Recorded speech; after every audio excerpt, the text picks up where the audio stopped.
Yo, what's up, guys? Today we're going to be watching an interesting video. It's going to be a history video. Spain, the empire that died of wealth. How gold destroyed Spain. Now, I don't think that this is going to be a story of how gold destroyed Spain, but how gold exposed greed in people and people's greed destroyed Spain. That's what I think is going to happen, but we're about to find out. So go ahead and like the video if you want to see some more and all that. You know what I'm saying? Let's get into it. Bow. If you liked it, that is. If you like it. Or if you think you're going to like it.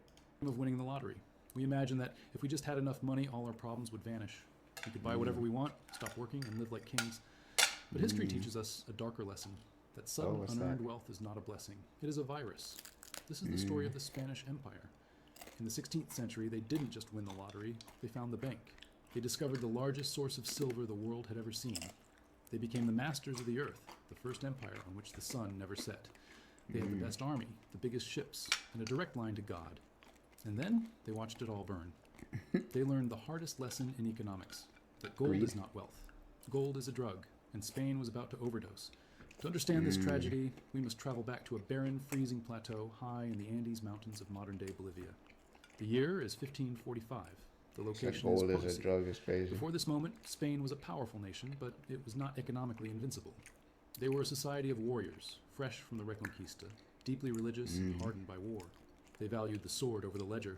But everything changed when a local indigenous man named Diego Gualpa stumbled while chasing a llama. To catch his balance, he grabbed a bush, and when the roots pulled away from the earth, he saw it. Shimmering veins of pure silver. He had found the Cerro Rico, the rich hill. It was a geological freak of nature. It wasn't just a mine. The mountain was practically made of solid silver ore. When the Spanish conquistadors arrived, they couldn't believe their eyes. This was the El Dorado they had been searching for. Yep, El Dorado. They immediately set to work, and Potosi transformed from a desolate wasteland into one of the largest cities in the world. Within a few decades, it had a population larger than London or Paris. It was a city of greed, violence, and unimaginable wealth. Perched at 13,000 feet above sea level, where the air was so thin, men gasped for breath just walking down the street. But to get the silver out, Spain needed labor. And this is where the economic miracle begins with a human nightmare. The Spanish instituted the Mita system, a mandatory draft of indigenous labor. Tens of thousands of men were forced into the dark, suffocating tunnels. They worked in week-long shifts, not seeing the sun, carrying heavy sacks of ore up rickety ladders. It was said that if you squeezed the silver coins of Spain, blood would drip out. The mountain was known locally as the mountain that eats men, but digging the ore was only half the battle. The ore was low grade. To extract the pure silver, the Spanish used a new industrial technology, the mercury amalgamation process. They mixed the crushed rock with toxic mercury and had men trample it with their bare feet. And it separates the toxins. This process was a chemical revolution. It allowed Spain to extract silver at an industrial scale never seen before in human history. The output was staggering. Between 1550 and 1800, Mexico and Peru produced 80% of the world's silver, and most of it went to Spain. They melted it down into bars and minted the most famous coin in history, the piece of 8. This was the first global currency, the dollar of the Renaissance. It was accepted in markets from Shanghai to Seville, from Boston to Bombay. Twice a year, the Flota de Indias, the treasure fleets, would gather in Havana. These were massive convoys of galleons, heavily armed, riding low in the water, weighed down by billions of dollars in today's money. When they appeared on the horizon off the coast of Spain, church bells would ring across the country. The king breathed a sigh of relief. The bankers rubbed their hands. The party could continue for another year. The great pirate era. Spain became the superpower of Europe instantly. They had the tercios, the feared infantry squares that were undefeated on the battlefield. They built massive cathedrals adorned with gold leaf. And the King of Spain, Charles V, and later his son Philip II, were the masters of the universe. They believed God had chosen Spain to lead the world. But they made a fatal calculation. Here we go. They looked at their piles of silver and said, "We are rich." They didn't realize that they were actually planting the seeds of their own destruction. They were confusing money with wealth. Money is just a medium of exchange. Wealth is the ability to produce things: food, clothes, tools, ships. Spain had found infinite money, but they were about to stop producing wealth. The silver was acting like a narcotic. It provided a massive high, a feeling of invincibility. But deep inside the economy, the vital organs were shutting down. The farmers were leaving the fields. The blacksmiths were putting down their hammers. Why work when the ships are coming? The addiction had begun. Imagine you are a shoemaker in the city of Seville in the year 1550. Seville is the gateway to the Americas. It is the boomtown of the world. Suddenly, the ships arrive. The sailors pour off the decks with pockets full of silver. The nobles have money. The soldiers have money. Everyone wants to buy your shoes. So, what do? You do what any rational businessman does. You raise your prices. Now imagine this happening to everyone, everywhere, all at once. This might actually be an important call.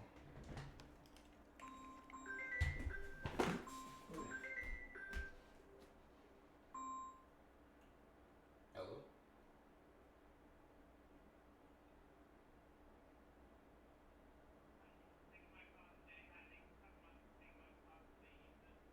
Hello, who's this? Who is this? Who are you with? It's breaking up. I can't really understand you. Wait, who are you calling from?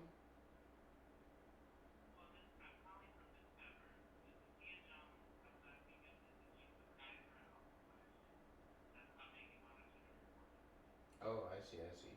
Alright, I'll call you back later, okay? Alright, see you later. I'm in the middle of something. Ooh.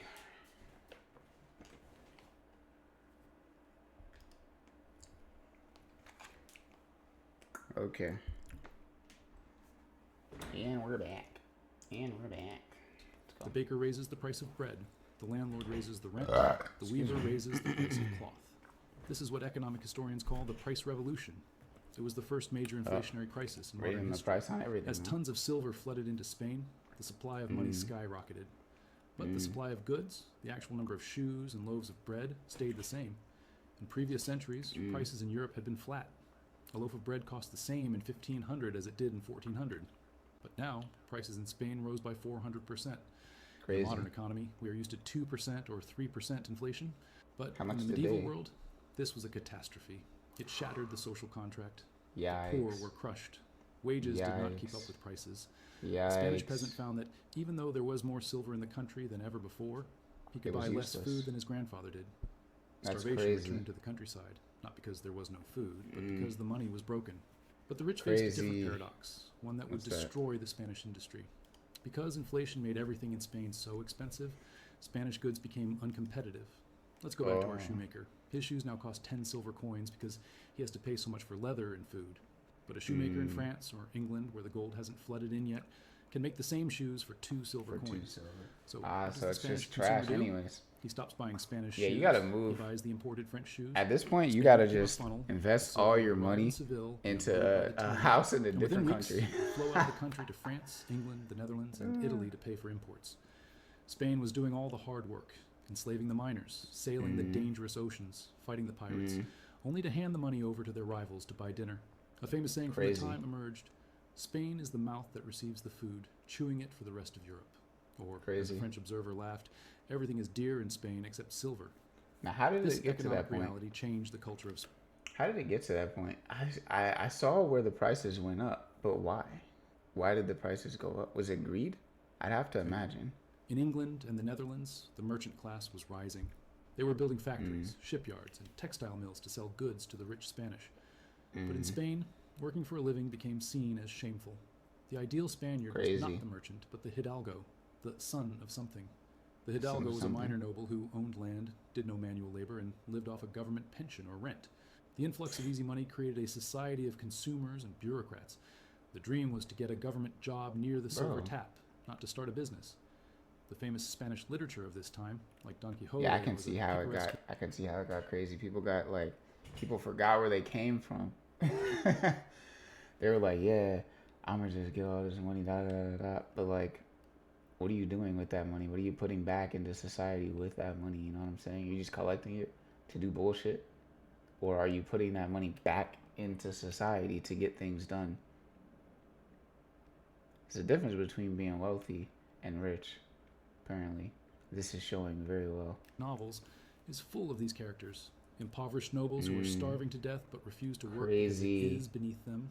They would It rather is polish their beneath armor them. and pretend to be rich than dirty their hands with trade. That's crazy. While the Dutch were inventing the stock market and the English were improving agriculture, Spain was building churches and buying fancy velvet capes. They were becoming hollow.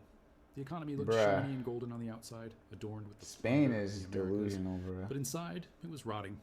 There was no production. There was no Spain innovation. going There was only crazy. the wait for the next fleet. And this reliance on the fleet This created is a why people terrifying got, this is vulnerability. the great pirate. This is why The entire people rob stability- Spain. Might as well at this point. It'll probably save them. Give me that, bro. Y'all don't need this. of the empire depended on wooden ships crossing an ocean full of storms and enemies. If the wind didn't blow, The king great couldn't pirate eat. era. The king, Philip II, had a very large appetite. He didn't just want to be rich. He Yeah, but wanted what's to he rule the doing, world. though? And he Oh, was he's about a to fool. spend the silver before it even arrived. Okay, King Philip he's II stupid. was the most Let powerful him man on like. earth. He sat in let his him run massive his gloomy course. palace, El Escorial, surrounded This by guy's not monks trying to and mountains produce of paper. anything of He value. ruled Spain, He just Portugal, wants to parts rule of Italy, stuff. the Netherlands, the Philippines, and the Americas. Come on now. He was the planet king. But holding the planet is expensive. Philip saw himself not just as a king, but as the sword of God. All He right, believed bro. it was his divine duty to defend Catholicism against the Okay, Protestant bro. Reformation, Okay, spreading through bro. Europe and the Ottoman Turks Okay, bro, but expanding there's- in the Mediterranean. But why don't you focus on getting your people bread first? How about that? Why don't we start with the fundamentals? Why are there niggas in your country that can't eat because the price of bread is so high? Why don't you focus on that before you focus on being the sword of God, defending da da da da? Shut up, bro. This You're meant not a he had leader. to fight everyone, everywhere, all the time. This led to the wars of ego, and wars are not cheap. He fought the Ottoman Turks in the Mediterranean. Yeah, culminating in doing the all massive these Battle of wars, Lepanto. bro. He fought the French for supremacy in Italy. But Yeah. His biggest bleeding wound was the Netherlands. The Netherlands was bruh. a Spanish possession, but it was also the birthplace of capitalism and Protestantism. The Dutch rebelled. Philip sent the Army of Flanders to crush them. Army This of began the 80 Flanders. Years' War. Ned It Flanders. was a logistical nightmare. To get soldiers to the Netherlands, Spain had to march them along the Spanish road from Italy through the Alps into northern Europe. The Alp. They had to pay, feed, and clothe 70,000 men thousands of miles from home for decades. And because Spanish industry had been hollowed out by inflation, they couldn't make their own weapons. Spain often had to buy gunpowder and cannons from foreign merchants, sometimes even from the Dutch themselves. The silver from Potosi was literally funding the enemies of Spain. Then came the obsession with England. Queen Elizabeth I was a Protestant heretic in Philip's eyes, and her privateers, men like Francis Drake, were stealing his silver ships. In 1588, Philip made the ultimate gamble. He launched the Spanish Armada. Okay. It was the most expensive naval force ever assembled in human history. Bruh. 130 ships, All that. 30,000 men, thousands And of people cannons. still can't eat Cost bread, was bro. astronomical. To pay for it, Philip didn't use the silver he had. I he get used it the if you're silver he using it hoped to get. defend your territory. But no, you're using it to expand your territory. What? Bro, people be so backwards, man, with their leadership back in the day. I guess that's why they failed, huh? That's why they folded. This They were brings us really to the dark backwards with side it. of Spanish finance. The What's that? asientos. The asientos were short-term, high-interest loans provided by German and Genoese bankers. Families Short-term, like the high-interest loans. What were their names? Were short-term, high-interest loans provided by German and Genoese bankers. Families like the Fuggers and the Welsers. Yeah, Philip good II name, was good essentially name. taking out payday The loans on an Fuggers. imperial scale. He would go to the bankers and say, "Lend me 5 million ducats now to build the Armada, and I will pay you back when the treasure fleet arrives in 6 months." The bankers, Crazy. seeing the massive ships of gold, agreed. They charged 10%, 20%, sometimes 40% interest. Dang, But the bro. Armada was a disaster.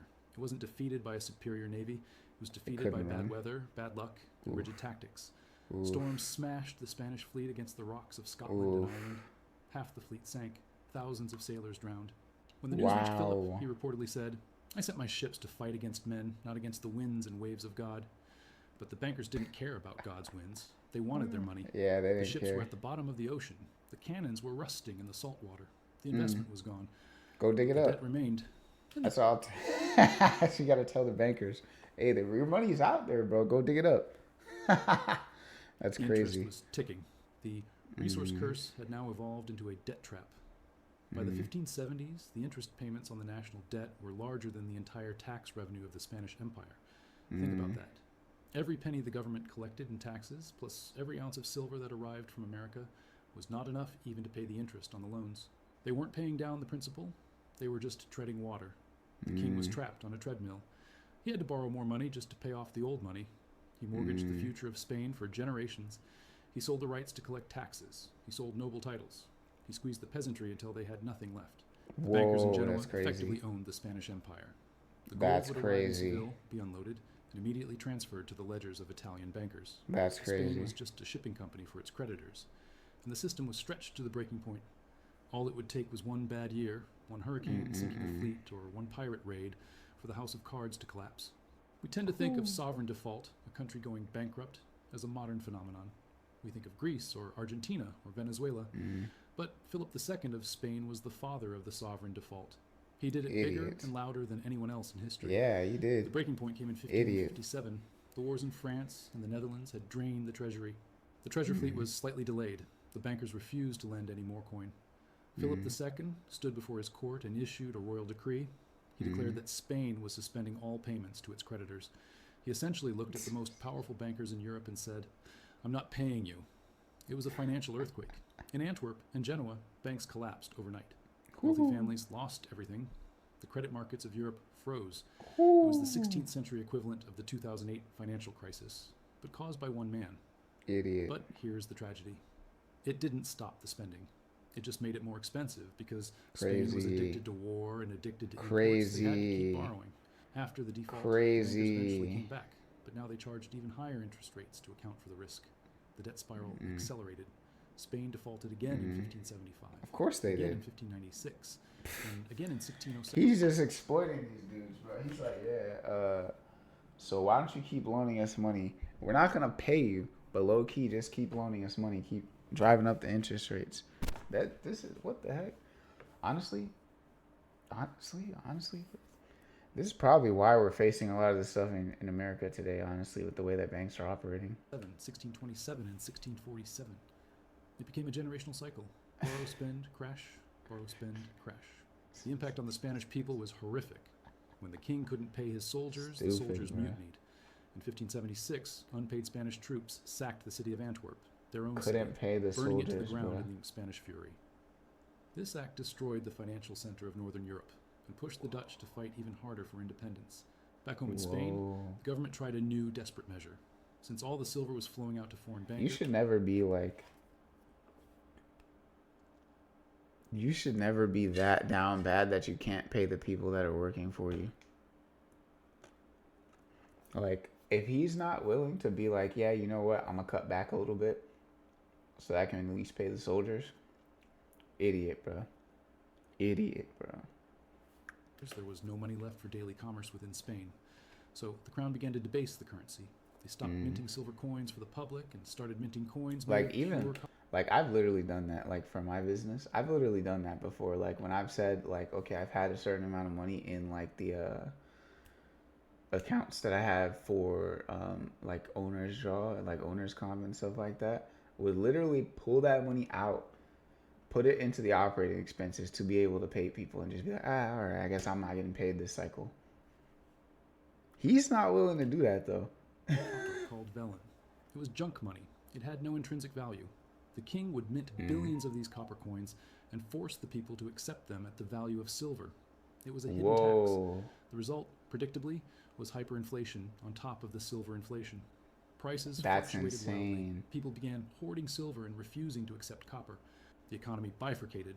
The rich and the government dealt in silver, while the poor were left trading worthless copper tokens. The middle class was Whoa. wiped out. By the mid-1600s, the Spanish century was dead. The mines of Potosi began to dry up. The veins ran thin.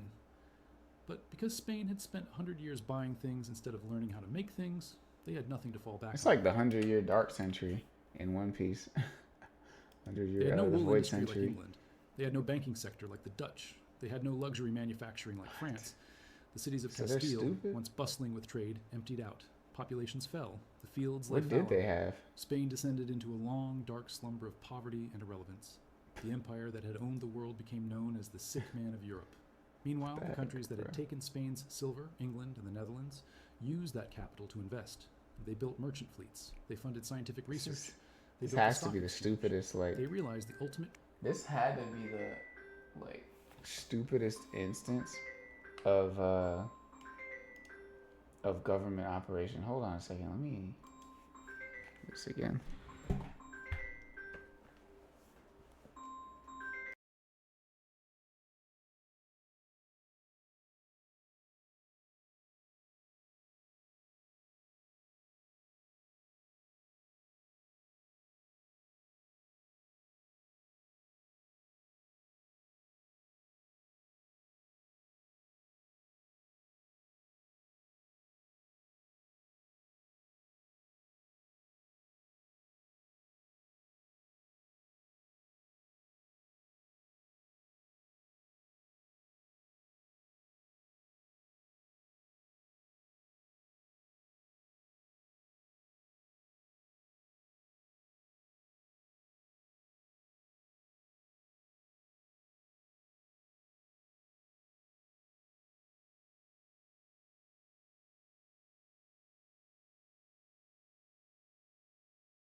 All right.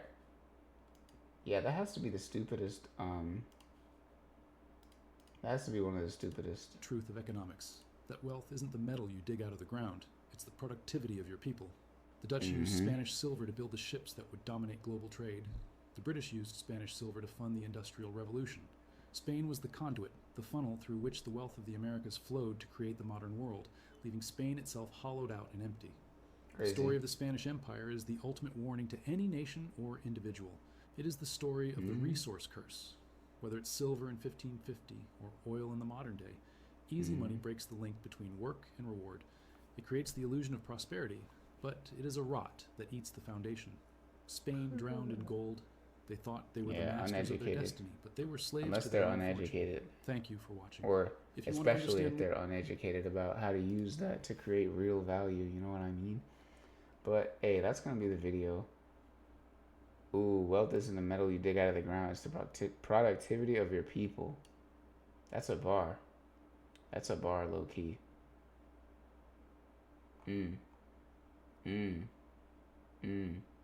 That's a bar for sure. But yeah, we're gonna go ahead and call it here. This was a cool video. I actually really liked this video. So if you guys liked it too, what is it, Cinematic History Tales? We're gonna actually subscribe because I want to see some more. You're doing some good work there, buddy. That was a good video. W video, bro. I gotta actually leave a real comment. But go ahead and subscribe if you want to see some more. You know what I mean? And like the video and all that. And I'll catch you in the next one, okay? Bye. Thanks for being here.